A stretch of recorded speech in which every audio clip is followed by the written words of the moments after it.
J'ai toujours dit ceci. Les jours que moi m'annonçais, je douterai devant un cas que Dieu ne peut pas le faire.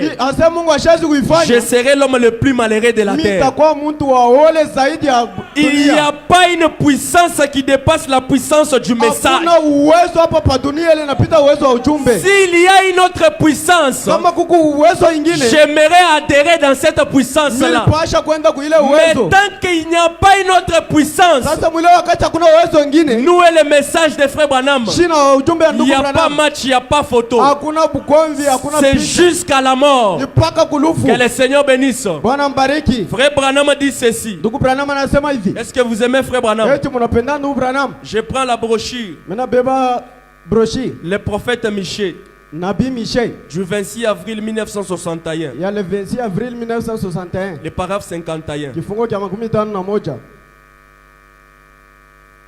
Vous savez, quand Jésus avait dit à Marthe et ses frères d'enlever la pierre, Frère Branham dit, il leur avait dit d'enlever l'incrédulité. Ce soir ici, enlève tout simplement l'incrédulité.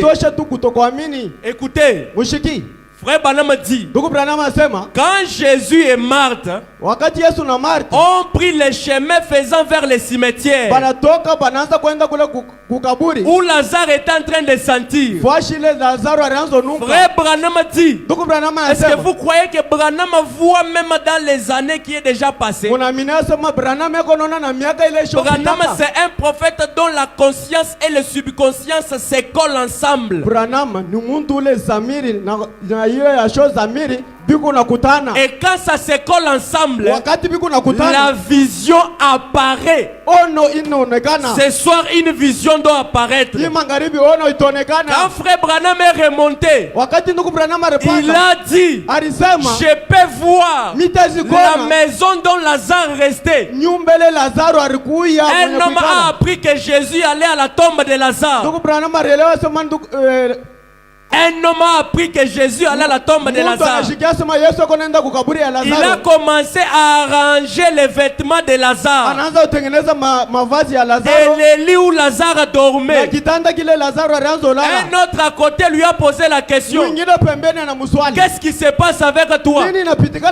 Il lui a dit, je connais celui qui est allé à la tombe de Lazare. Il ne rentrera pas ici sans Lazare.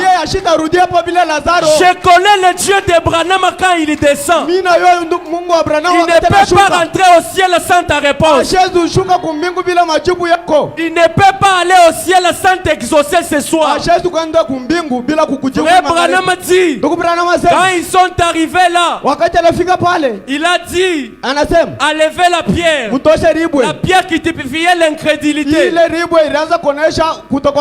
La Bible dit que Jésus, il cria d'une voix forte, Lazare, sors. Écoutez, les problèmes de crier, ça n'a pas commencé avec nous. Ça n'a pas commencé avec les prédicateurs. Ça n'a pas commencé avec vous les croyants. Cela a commencé avec Jésus. Ce soir, nous allons crier et les démons vont quitter. Ce soir, nous allons dire Amen et la maladie va disparaître. Ce soir, nous allons jubiler et la question de mon âme sera résolue. Est-ce que vous croyez que dans l'église on a besoin de Christ?